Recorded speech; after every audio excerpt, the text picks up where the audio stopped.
I first wrote this post almost 4 years ago. I was a brand new mom with a brand new baby in my arms.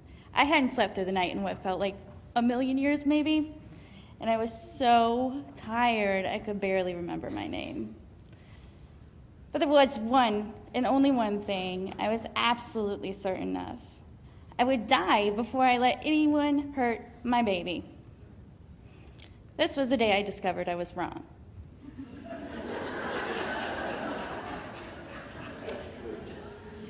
Yesterday, Victoria got her very first shots. She got 3 of them, 2 in her adorably kissy little arm and 1 in her little leg. It might not sound like a big deal, but let me tell you, it was 100% awful. The second the nurse pushed the first needle in, she started howling. As the seconds ticked by, the shots kept coming, and her screams kept escalating until they reached ear-splitting levels. By the time all was said and done, she was literally throwing herself around the table, trying to get away from her torturer. And me? I wasn't screaming, but I sure as hell wanted to.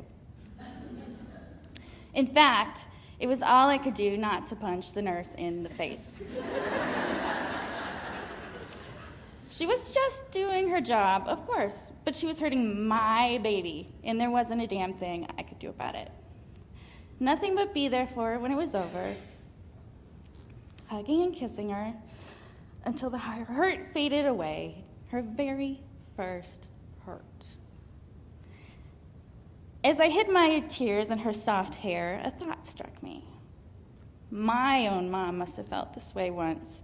As her own tears fell, she must have come to the same horrifying conclusion. While rocking me in her arms, she must have wrestled with the knowledge that the world was going to hurt me over and over again, and there was nothing she could do to stop it. Right now, I find that difficult to think about. I don't want to imagine how tough it will be to stay strong when Tori comes home, scraped up and bleeding from a fall, or sobbing because some stupid kid stomped on her feelings, or crushed because a silly, thoughtless boy or girl broke her heart. But it'll happen.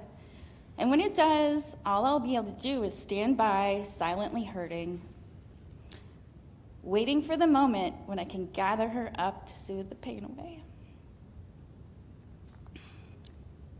Just like my mom did and still does for me.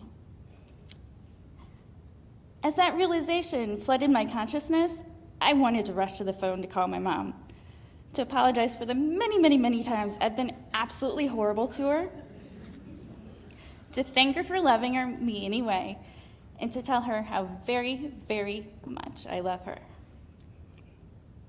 I didn't know.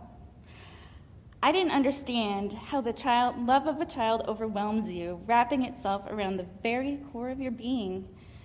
I didn't realize how important it becomes to keep that little person safe from all harm at all costs, or how very much you want to hold her tight forever and ever. I didn't know. But because of my mom's example, I know that as hard as it might be, I'll have to let my daughter out in the world someday. I'll have to watch as she does things that seem inordinately risky.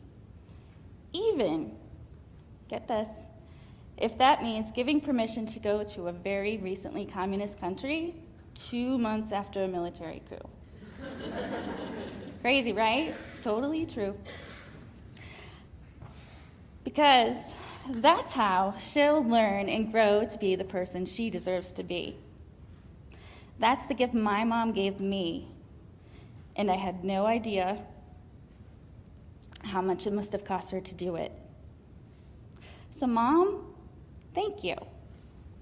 Thank you for letting me be me, and for being there to pick me up and wipe away the tears whenever being me turned out to be a very bad thing indeed. I love you more than you'll ever know.